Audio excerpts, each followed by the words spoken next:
ओम शांति। मैं बीके राजेश्वरी सभी आत्माओं का स्वागत करती हूँ। आज मैं आप सबको बताऊंगी कि हर परिस्थिति का आपको सामना करना सीखना है, कि आपको हर परिस्थिति में मजबूत रहना है। चाहे फिर वो परिस्थिति चाहे छोटी से छोटी हो और चाहे बड़ी से बड़ी हो, चाहे फिर दुख हो चाहे फिर खुशी हो, हर एक परिस्थिति में आपको एक समान रहना है। जब कोई खुशी आती है तो हम खुश हो जाते हैं, लेकिन कोई दुख की घड़ी आती है, कोई परिस्थिति आती है तो हम परेशान हो जाते हैं। लेकिन अपने मन को एक रस रखना है कि हम दुख में भी खुश रहें और सुख में भी खुश रहें। जब भी आप जीवन में खुश रह पाओगे, क्योंकि जब दुख आता है तो मन बड़ा परेशान होता है। लेकिन उसमें ये भी सोचो ना कि ड्रामा है, क्योंकि ड्रामा तो दुख सुख का है, दुख भी आएगा तो सुख भी आएगा। तो फिर काहे को घबराते हो? हर एक परिस्थिति में खुश रहो। अब देखिए, परिस्थिति बता के नहीं आती। अगर परिस्थिति हमें बता के आए, कोई दुख हमें बता के आए तो हम सावधान हो जाएं। परिस्थितियां तो अचानक से आती हैंगी, तो ये नहीं कि कोई परिस्थिति आई और हम घबरा गए, क्योंकि उसका तो हमें डट के सामना करना है। क्योंकि जो भी परिस्थिति आ रही है, जो भी दुख आ रहा है, वो अपने कर्मों के अनुसार आ रहा है। तो उस परिस्थिति को, उस दुख को आपको खुशी खुशी स्वीकार करना है। उसके लिए आपकी बुद्धि में ज्ञान होना चाहिए, क्योंकि जब तक ज्ञान नहीं होगा, जब ज्ञान नहीं होगा तो आपको समझ कैसे मिलेगी कि मैं आत्मा हूँ, ये ड्रामा मेरे ही है, सब जो दुख सुख आ रहा है सब मेरे ही लिया दिया हुआ आ रहा है, मेरे कर्मों का ही फल है, मेरे सामने आ रहा है। तो कैसे आपको समझ मिलेगी? तो इसीलिए कहती हूँ, आशी ब्रह्म कुमारी के नज़दीकी सेंटर पे जाओ और 7 दिन का कोर्स करो। आत्मा और परमात्मा को जानो और अपने भाग्य का सितारा चमकाओ। क्योंकि ज्ञान, जब तक आपकी स्मृति में ज्ञान नहीं होगा तो आप कैसे समझ पाओगे? आपको तो यही लगेगा कि परिस्थिति मेरे सामने आ रही है, मेरे पे ही आ रही है परिस्थिति।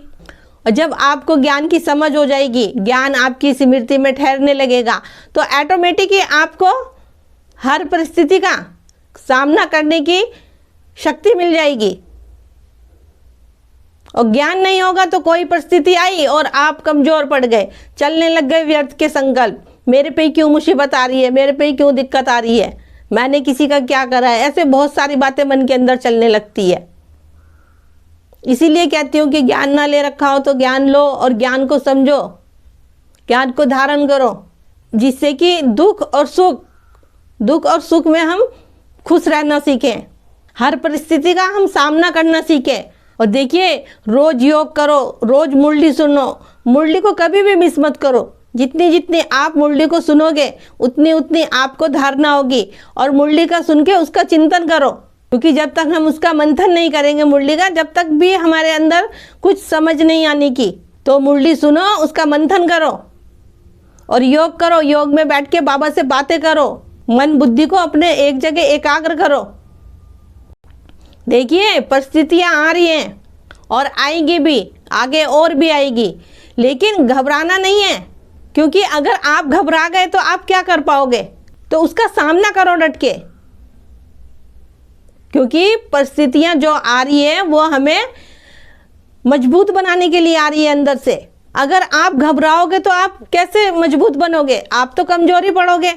तो वही कहती हूँ कि परमपिता परमात्मा सदा हमारे साथ है। आप उस परिस्थिति का, उसका सामना करो डट के, और हमेशा खुश रहो और अपने अंदर सच्चाई और सफाई हो और सबके प्रति शुभकामनाएं और शुभ भावनाएं हो।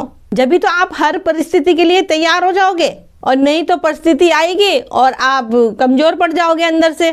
तो अगर आपको अपने को मजबूत बनाना है तो हर एक परिस्थिति का आपको सामना करना सीखना है, वो भी डट के। तो मेरा आज की वीडियो का बनाने का यही उद्देश्य है कि मैं आप सबको बताऊं कि आप हर परिस्थिति का सामना कैसे करें। तो ठीक है, फिर चलती हूँ, कल फिर मिलूंगी कोई नए टॉपिक के साथ। जब तक के लिए ओम शांति, ओम शांति।